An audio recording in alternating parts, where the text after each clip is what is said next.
And that's another problem. If you look at the Quran today, they're mistranslating it intentionally. They add words that don't exist. So for example, Quran 9:29 will say, which literally says, fight the people of the book, which means Jews and Christians, until they pay tribute and feel themselves subdued. Okay, and that's the teaching that's what justifies jizya. It uses the word jizya. A lot of English now Quran translations say, fight the people of the book if they fight you first.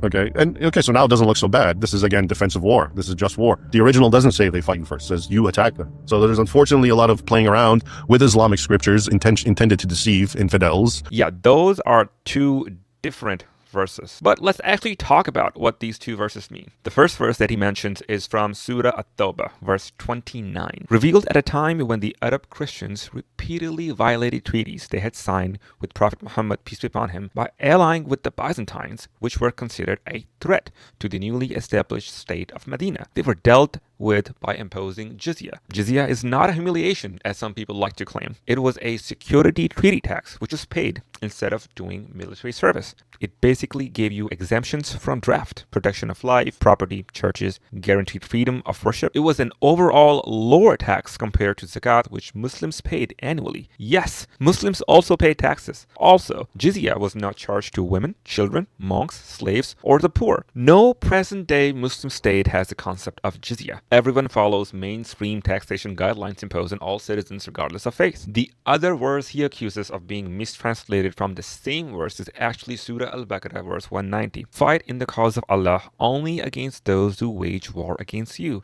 This verse is a clear-cut self-defense verse, and actually the first verse revealed where Allah granted permission to fight back. Raymond Ibrahim, who has written back-to-back flopped books. The books are embarrassing and frankly laughable, rejected by all mainstream history scholars as historical fantasy. He calls Crusades a love story. He says, love, medieval, muscular Christian love, was the primary driving force behind the Crusades. According to historians, the primary driving force behind Crusades was land, wealth, political power, and opportunistic violence. Do you know what the irony here is? Raymond Ibrahim's ancestors were Coptic Christians from Egypt, who were one of the people that were massacred by the Crusades, along with other Eastern Christians during the Crusades in the Middle East. I find it baffling that this guy is glorifying the Crusades that were responsible for killing, oppressing, and massacre his own people. His books are a sad and desperate attempt to rewrite history and portray the Crusades as a good guy and the victors, but in reality, Christians have taken more L's in history than any other religion.